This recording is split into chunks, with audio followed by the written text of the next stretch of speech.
So in the previous class, I explained about Walsh codes as well as I explained about the basic spreading procedure in the CDMA.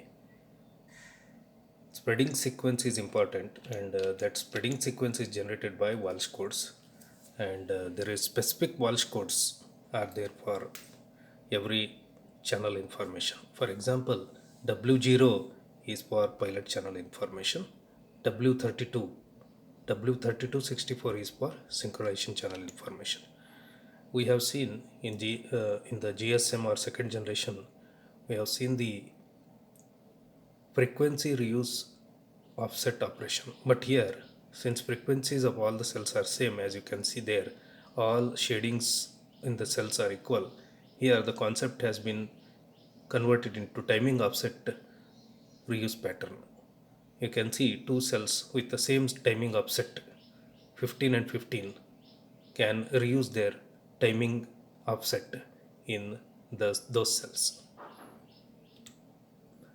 Basic spreading procedure in the CDMA forward channels is as follows. You can see the block diagram there. So in the block diagram, any channel information, for example, channel dependent symbol consisting of any channel information, and that any channel information like pilot channel, synchronization channel, paging channel, traffic channel, or power control channel information is spread with Walsh sequence. You can see Walsh sequence is shown with WI64. Please assume yourself, if I put I is equal to 0, then that's which channel spreading information. If I is equal to 0, then the Walsh code sequence becomes W064. Then the W064 channel information is pilot channel information. In the same case, if I put I is equal to 32, then it becomes synchronization channel spreading sequence. If I is from 1, 2, 3, 4, 7, W1, W2, W3 to W7, then it becomes paging channel spreading sequence. Rest other sequences like 0 to 64, they will be other channels. So any channel information is spread or XORed with Walsh sequences, selected Walsh sequences according to the different Walsh sequences. They are fixed: W0, W32, W1, W2, W64, like that. And QPSK modulated. QPSK modulation is the next process after spreading sequences. The data rate will become 1.2288 megachip per second, and this megachips per second is nothing but it's more than bits per second. Okay, then this 1.2288 megachips per second is fixed. Then the spreaded sequence is going to QPSK modulator. In QPSK modulator, there are two channels are there. One is I channel, in phase channel. Q is quadrature phase channel. So data rate remains the same, 1.2288 megachips per second, and these two components, that is I component and Q component, are going through two baseband filters, so that the modulated format is changed to RF, radio frequency format.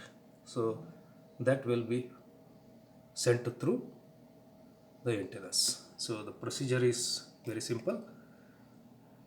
I and Q channel formation, which are having cross and autocorrelation properties, and then short and long PN sequences are used.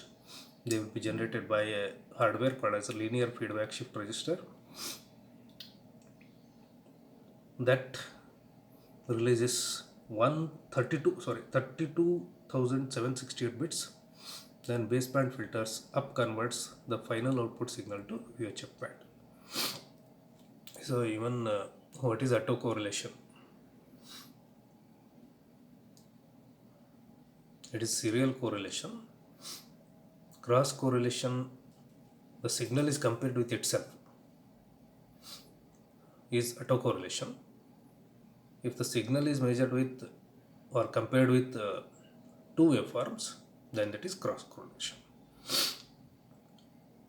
There are two independent components in the QPSK modulation, that is in phase and quadrature phase components.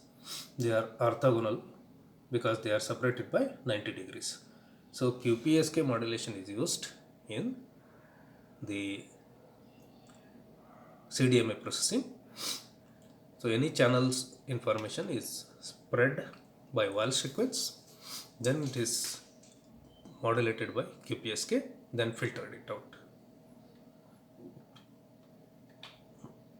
So let us see the forward channel. First forward channel is pilot channel, then I is equal to 0.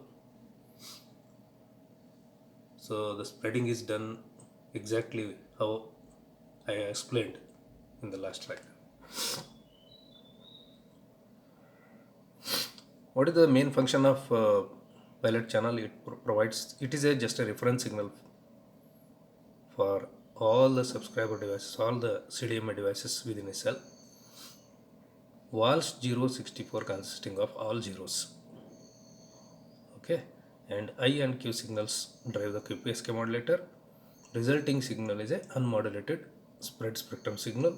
Short PN sequence is used to identify the base station.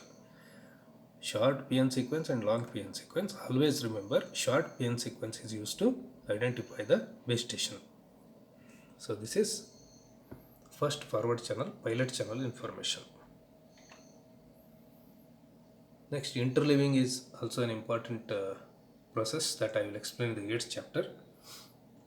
It prevents the spreading of errors.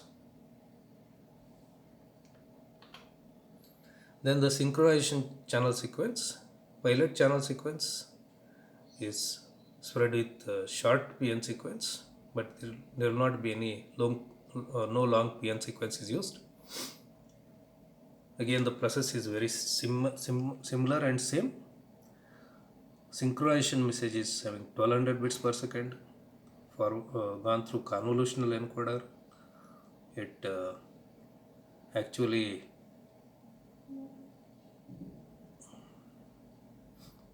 doubles the data rate to 2400 bits per second, and then it is going to symbol repetition block. Next doubling will be taking place. 2400 bits per second is changed to 4800 bits per second, and going to interleaver. Interleaver will helps in avoiding the spreading errors. And then long, there is no long PN sequence. Then the basic spreading procedure, comparing to the last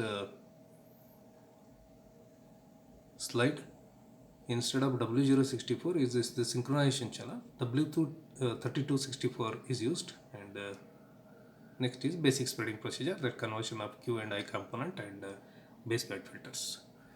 So let us see the procedure. Synchronization channel. Walsh 3264 is used to spread the synchronization channel signal. The synchronization channel message is uses 32 zeros and 32 ones.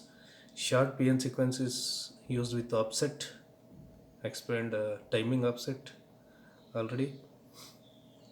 And synchronization message is 1200 bits per second. When it is going through convolutional coding, the 1200 bits per second is doubled to 2400 bits per second. Then it is going to symbol repetition block. Then the data rate will be changing to 4800 bits per second. What is the main function of synchronization message? The pilot channel is a reference signal to all the CDMA subscribed devices. Synchronization message includes system and network identification codes and paging channel data rates, offset values for short PN spreading rate with a fixed output power. So this is the synchronization channel basic spreading procedure. Next is paging channel. Quite similar. All same blocks are there. Paging channel information going to convolutional encoder to symbol repetitions. Look at the data rate, if it is 9.6 or 19.2, and block interleaver data rate is not changed. Here long PN sequence is used. Long PN sequence is generated. Spreading sequence again, it is 1.2288 megachips per second, and then decimeter is used. Every 64 bit is selected. Out of 64 bit, 1 bit is actually decreasing its data rate for every 64 bits, so that 1.288 megachips per second data rate is reduced to 19.2 kbps. Then the paging channel message and the long PN sequence are XORed. Then now one of the sequence, that is W1, W2, W3 to W764 is XORed with this information. Again it is forming 1.2288 megachips per second, and further is Q channel and I channel separation, that is QPSK modulation, and RF signal is 2 baseband filters. So what is the main function of paging? Paging is nothing but it transfers the incoming call to subscribers. That is mobile terminated call. This is used for paging channel is used for call setup. In interim standard 95 CDMA, there are 7 paging channels are there one at a time. So additional scrambling of this is used because others will not snatch that paging channel sequence. So that additional scrambling is done by long PN sequence generator. Long PN sequence generator is used by hardware, that is 42-bit LFSR, linear phase shift register. It yields 2^42 sequences. But the data rate is adjusted again to 19.2 by long code decimeter. Long code decimeter is a rate reduction hardware.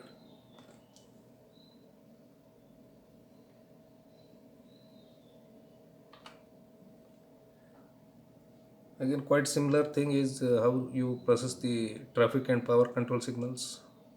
Same hardwares are used here. You can see convolutional encoder, symbol repetition. Data rate will be 28.8 kbps. In order to reduce the data rate, puncture function block is used. 28.8 kbps is just reduced to 19.2 kbps. For that, puncture function block is used. The puncture function block is just like if you use the air pump to blow the tires of cycle, then if something happens, the puncture happens due to some problems, the air goes very slowly. So that is how the 28.8 kbps, if it is data is undergoing through puncture function block, every 2 bits of every 3 bits will reduce its data rate, and it will not reduce to completely to 19.2 kbps. So it is just reducing 28.8 kbps to 19.2 kbps. Then block interleaver prevents the further error spreading. Long PN sequence is used to generate the long PN sequence.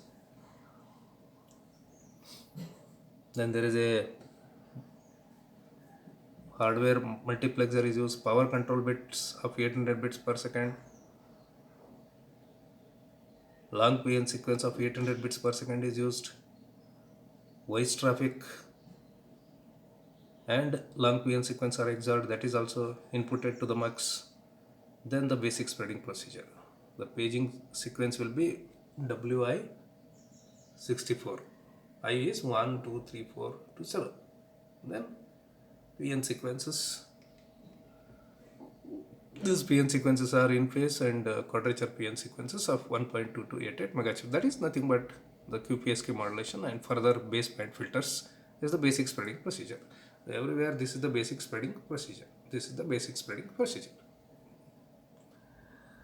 So if you go through the process of power control, please keep the PPT and read, because the recording will not show entire information.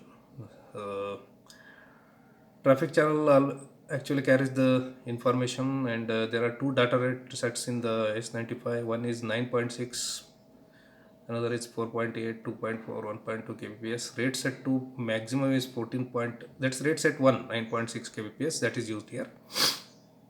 And the rate set to 14.4, 7.2, 3.6 and 1.8. Symbol repetition block is used to double the data rate. Puncture function block selects 4 out of 6 bits and reduces the data rate to 19.2 kbps.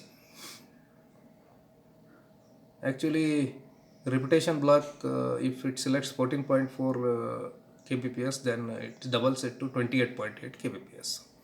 Then you want only reduction of some value to up to 19.2. That's why you are not using decimator. Instead of that, you are using puncture function block. Why it's called as puncture function block? If you recall my example, the cycle tube puncture slowly reduces the error. Then block interleaver prevents the error, further error spreading. Then long PN sequence and the voice traffic is XORed. Then power control information is also added here for the traffic bits through that mux, and multiplexed with the scrambled voice, so that power control is also used. So this is forward traffic or power control channel. Basic spreading procedure is same.